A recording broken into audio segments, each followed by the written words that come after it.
डुमरी विधायक जयराम महतो पर एफआईआर कर दिया गया और एफआईआर भी ऐसे व्यक्ति ने किया जो खुद जयराम महतो को नहीं जानता। इनके साथ 10 से 15 लड़कों का ग्रुप था जिन तमाम लोगों को केस कर फंसाने की कोशिश की गई।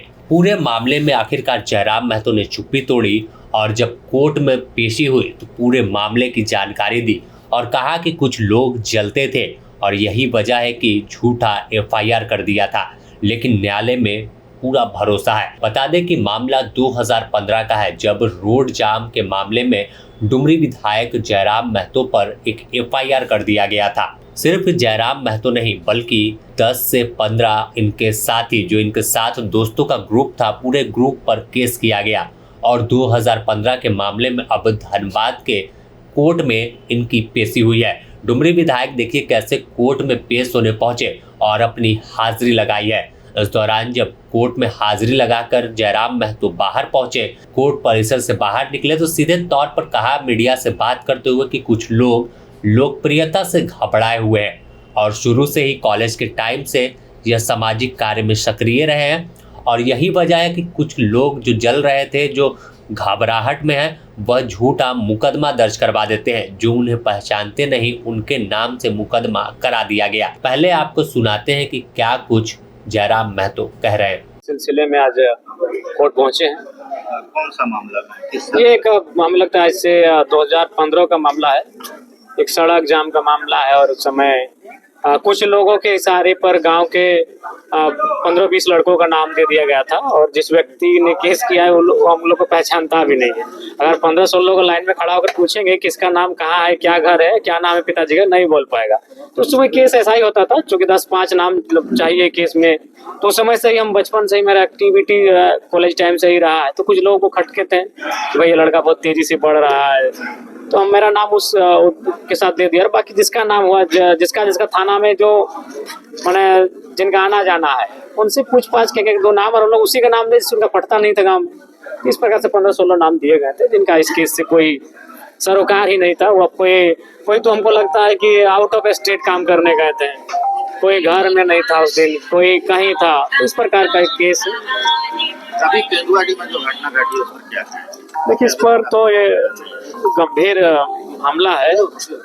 हमें लगता है कि इस पर सरकार को विशेष रूप से जिला प्रशासन को इसका हल निकालना चाहिए, इस पर ध्यान देना चाहिए। हम लोग भी जाएंगे विजिट के लिए, वहाँ पर जाएंगे। क्या होना चाहिए? पुनर्वास होना चाहिए? गैस रोकने की जो मांग कर रहे हैं लोग वो कर रहे हैं, क्या होना क्या चाहिए? देखिए, गैस भी रुकना चाहिए और पुनर्वास भी होना चाहिए। पुनर्वास होना चाहिए। अगर उनका विस्थापन नहीं हुआ है तो विस्थापित जो विधिवत है वो होना चाहिए। 2 सप्ताह बीत गए, अभी तक स्थिति देखिए, सरकारी प्रक्रियाएं मैंने तो देखा विधानसभा में उसी कारण नाराज भी दिखेंगे। कोई भी गंभीर मसला हो तो प्रक्रिया में है तो प्रक्रिया करते करते पता चला गांव कभी जमीन के नीचे चला गया, लोग बीमारियों से ग्रसित हो गए।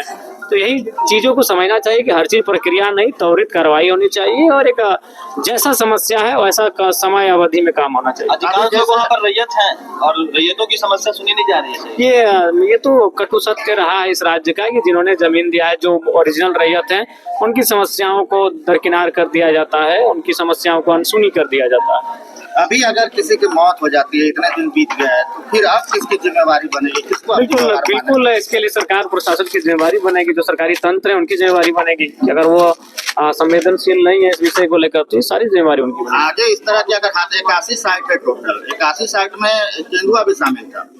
अगर आगे वहाँ किसी तरह से उन 81 साइट में अगर इस तरह के फिर हादसे होते तो किस तरह से आगे पहल करने की जरूरत है?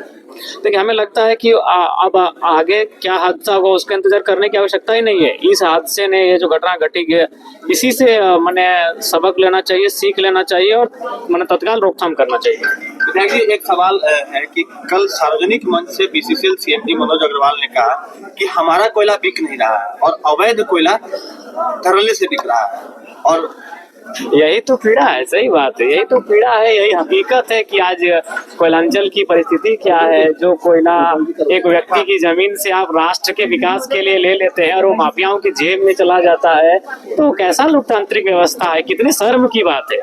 एक आम व्यक्ति को आप डंडा दिखा के यह कह के जमीन ले लेते हैं कि आपके जमीन के नीचे जो कोयला है वो राष्ट्र की उन्नति के लिए काम आएगा, आपकी इस कोयले से राष्ट्र उन्नति करेगा, और वो पैसा अगर माफियाओं की जेब में चला जाता है तो बहुत ही शर्म का विषय है। और लोकतंत्र की जो व्यवस्थाएं हैं उन पर इस सवाल या चिन्ह खड़ा करता है, इसलिए बहुत ही चिंता का विषय है। एक आपके साथ आया है, उन्होंने भी बीसीसीएल सीएमडी पर बहुत गंभीर आरोप लगाया। उनका कहना है कि जहां भी वो गए वहां भ्रष्टाचार में लिप्त रहे हैं, उन पर वो कार्रवाई की मांग। सांसद जी अगर वो कहते भ्रष्टाचार मुक्त रहते तो किसी पे आरोप लगाते। कोर्ट तो खुद कह रही है कि उनके पास 40,000 करोड़ का उनको नोटिस दिया गया है, तो बड़ा विचित्र घटना सामने आ रही है। तो सांसद जी अगर दोष मुक्त होते और किसी पे आरोप लगाते तो सुनने में अच्छा लगता, उस चीजों को लोग ध्यान भी देते। लेकिन सांसद जी इतने दोष युक्त हो गए हैं कि उनकी बातों को, गंभीर बातों को भी लोग नहीं सुनते, अनसुना कर देते हैं। तो साफ तौर पर सुना आपने कैसे डुमरी विधायक जयराम महतो ने सवाल खड़ा किया कि एफआईआर हुआ है और सामाजिक कार्य करने का ये नतीजा है। मामला 2015 का है, जब किसी जन समस्या को लेकर सड़क जाम कर रहे थे और प्रशासन के खिलाफ नारेबाजी हुई थी, क्योंकि हमेशा जयराम महतो अगले पंक्ति में खड़े दिखे हैं जब भी जन मुद्दों की बात आई है। लेकिन मुकदमा हो गया और आखिरकार अब कोर्ट कचहरी का चक्कर लगाना पड़ रहा है। अगर बात जयराम महतो के पूरे कैरियर की अब तक के देख ले तो आंदोलन से ही यह नेता बने हैं और आंदोलन के जरिए ही विधायक तक का सफर तय किया है। चाहे 1932 खतियान का मामला हो या फिर नियोजन नीति या छात्रों के मुद्दे पर मुखर होकर आवाज बुलंद करते हैं। और यही वजह है कि अब जयराम महतो पर मुकदमा हो गया और मुकदमे में पेशी होने खुद कोर्ट पहुंच गए हैं। खैर, विधायक नेता हैं और कई मुकदमे इनके ऊपर दर्ज है, कई मामलों में यह कोर्ट की हाजिरी लगाते हैं और उसी कड़ी में एक प्रक्रिया को पूरी करते हुए जयराम महतो धनबाद कोर्ट पहुंचे हुए थे। इनके समर्थक इनके साथ थे और इस दौरान इन्होंने केंदुआडीह गैस रिसाव मामले पर भी बीसीसीएल को दोषी ठहराया है और सीधे तौर पर कहा कि बीसीसीएल और तमाम जो कंपनियां काम कर रही है वह गरीबों को मरने के लिए छोड़ती हैं। धनबाद से नीरज कुमार की रिपोर्ट।